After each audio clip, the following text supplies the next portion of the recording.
Oke, perkenalkan, nama saya Adriano Valevi. Saya seorang fresh graduasi yang mana baru saja lulus dari SMKN 1 Kota Bekasi. Nah, tujuan saya membuat video ini ialah untuk memenuhi persyaratan kebutuhan untuk melakukan training yang diadakan IDN, yaitu training Cisco Engineer. Nah, untuk materi yang saya akan bawakan, saya akan menjelaskan teori dan cara konfigurasi tentang routing protokol OSPF. Oke, nah OSPF pertama singkatan dari Open Source Path First. OSPF ini merupakan routing protokol yang bersifat open source gitu, yang mana semua vendor bisa menggunakan routing protokol ini. Beda halnya dengan salah satu routing protokol yaitu EIGRP, dimana EIGRP ini hanya bisa diinstal oleh vendor Cisco saja. Selanjutnya OSPF ini bekerja dengan algoritma Dijkstra gitu. Pemilihan path atau filtering path berdasarkan nilai cost. Nilai cost terendah akan menjadi jalur utama. Oke, nah di sini mungkin cukup untuk penjelasan teorinya. Saya akan melakukan konfigurasi, di mana di sini sudah terdapat topologi, yaitu 4 router yang akan saling terhubung networknya satu sama lain menggunakan OSPF. Nah, untuk pertama-tama saya akan konfigurasi di router satunya nih.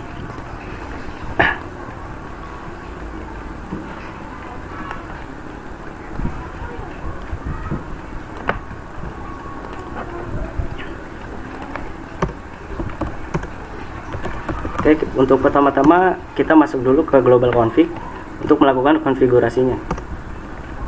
Nah, di sini saya telah mengkonfigurasi IP address sesuai dengan topologi. Bisa dicek di tabel interface brief atau IP interface brief. Nah, di sini terdapat 3 IP, yaitu IP address yang ke arah router 2 dan router 3, dan terakhir IP address loopback. Nah, loopback ini digunakan untuk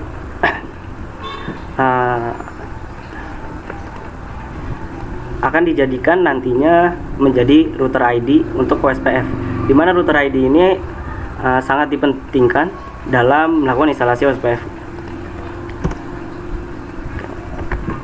Selanjutnya di sini saya akan coba melakukan konfigurasi OSPF-nya menggunakan perintah router OSPF. Kemudian kita masukkan proses ID-nya nih. Nah, sebagai contoh saya menggunakan 1. Nah, kemudian kita bisa mengkonfigurasi router ID-nya secara manual gitu. Akan tetapi saya sudah mengkonfigurasi IP loopback, di mana IP loopback ini jika tidak dikonfigurasi router ID akan menjadi router ID-nya gitu. Jadi ada tingkatannya untuk menentukan router ID. Misal seperti ini, router ID 111. Nah, jika tidak dikonfigurasi juga bisa, dia akan menggunakan IP loopback-nya 11. Nah, dikarenakan saya udah konfigurasi loopback, maka kita tidak perlu mengkonfigurasi router ID secara manual. Selanjutnya konfigurasinya yaitu melakukan advertise network. Advertise network badannya, di mana disinilah perbedaan cara konfigurasi dynamic routing dan static routing. Di mana static routing cara konfigurasinya kita harus menentukan network tujuan dan gateway-nya secara manual. Sedangkan dynamic routing seperti OSPF, IS, EIGRP, kita hanya perlu mengadvertise network badannya. Network badannya yaitu network yang terhubung langsung dengan router itu sendiri. Dalam hal ini yaitu 12.0, 13.0 dan IP loopback. Oke, langsung saja network. Kemudian untuk pertama-tama konfigurasi network 12 nih. Nah, setelah ini masukkan perhitungan wildcard gitu. Nah, untuk cara perhitungan wildcardnya, saya buka notepad dulu. Perhitungan wildcard menggunakan 32 bit, yaitu 255 dikurangi dengan prefix yang ingin diadvertise. Oke, maka hasilnya akan seperti ini. 255 dikurangi dengan prefix 29, yang mana menghasilkan subnet max yaitu 255 248. Maka wildcard yang dihasilkan yaitu 0,007. Nah, kita tinggal masukin saja nih wildcardnya. Oke, yang terakhir kita perlu menambahkan area untuk network yang ingin di advertise. Nah, untuk percobaan saya menggunakan satu area saja, dimana sebenarnya OSPF ini mensupport multi area untuk difungsikan sebagai memudahkan administrator untuk manajemen konfigurasinya gitu, dan juga untuk mempercepat speed bandwidthnya gitu. Karena tidak banyak LSA atau tabel LSA-nya. Oke, di sini sebagai contoh area 0. Kemudian network selanjutnya yaitu 13. Karena kan di sini network 13 menggunakan prefix yang sama dengan sebelumnya yaitu /29, maka kita wildcardnya diisi dengan 7. Areanya 0. Kemudian yang terakhir network loopback-nya gitu, yaitu 111. Nah, untuk hasil wildcardnya kita hitung terlebih dahulu dengan cara 32 bit dikurang prefix yang ingin diadvertise. Nah, di sini loopback menggunakan prefix 32 yang menghasilkan subnet max seperti ini. Maka wildcard yang dihasilkan yaitu 0000. Kita masukkan saja wildcardnya, kemudian areanya 0. Oke, sampai sini konfigurasi router OSPF di router 1 sudah selesai nih. Kita tinggal konfigurasi di router selanjutnya, yaitu router 2.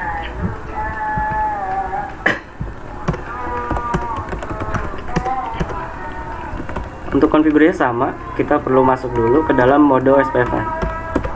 Router OSPF 1, kemudian advertise networknya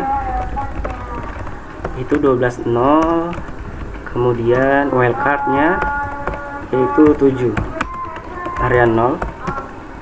Network selanjutnya yaitu 24. Setelah itu masukkan wildcardnya dan area 0. Yang terakhir network dari loopback router 2. Oke, nah sebelum melakukan itu, di sini ada notifikasi bahwa OSPF telah berjalan gitu, yaitu ke arah interface fast Ethernet 0, yang mana interface tersebut ke arah router 1. Selanjutnya kita advertise loopback ya.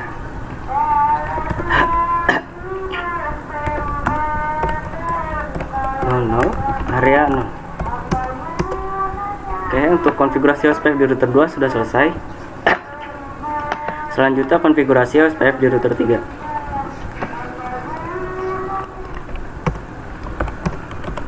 Masuk ke dalam konfigurasi terminal atau global config, kemudian masuk ke menu OSPF, kemudian melakukan hal yang sama, yaitu mengadvertise network badannya. Network 13.0, kemudian wildcardnya, kemudian areanya. Selanjutnya network 34, kemudian wildcardnya, kemudian areanya. Yang terakhir network loopbacknya. 222, oh sorry, 33. Kemudian wildcardnya area 0. Oke, untuk konfigurasi OSPF di router 3 sudah selesai. Selanjutnya yang terakhir yaitu router 4.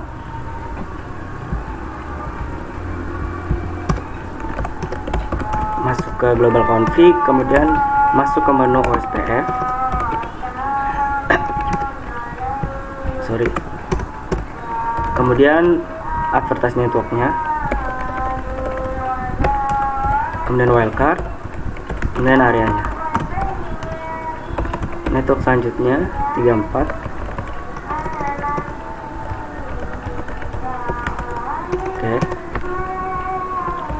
0007 area 0. Kemudian network yang terakhir yaitu loopback dari router 4. 44 000 area 0. Sorry. 340 wildcard area 0.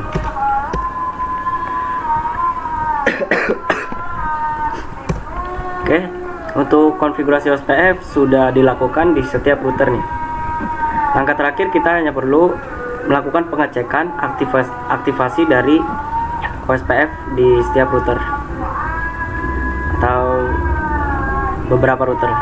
Nah, untuk pertama saya akan mengecek di router 1. Pertama kita cek nih status dari OSPF neckboard-nya dengan perintah do show IP OSPF neckboard.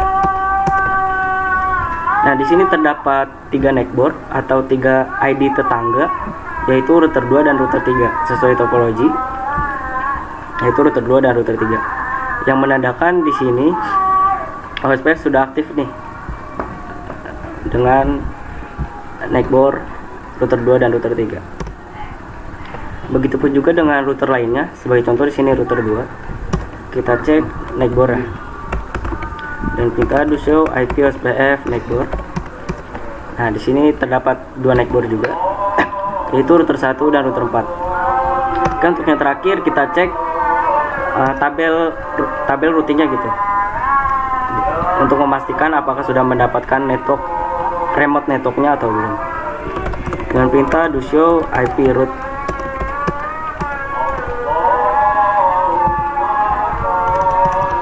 Oke, di sini terdapat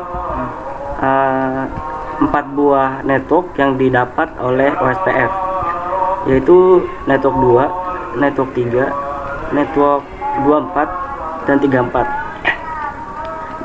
Jikalau kita cek di topologinya, remote network dari router 1 yaitu 24, 34, 4. Oh, sorry.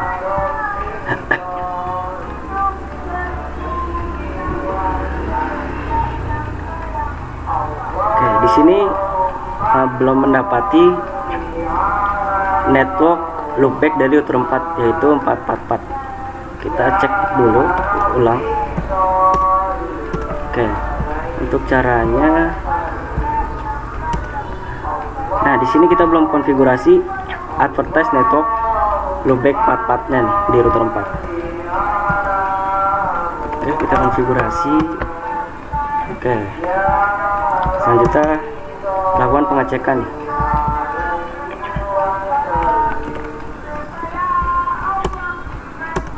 Oke, nah di sini sudah mendapatkan 5 remote network sesuai topologi. Begitupun juga dengan di router-router lainnya. Kita cek tabel routingnya, do show IP route. Router 2 juga sudah mendapatkan 5 network yang dihasilkan oleh OSPF.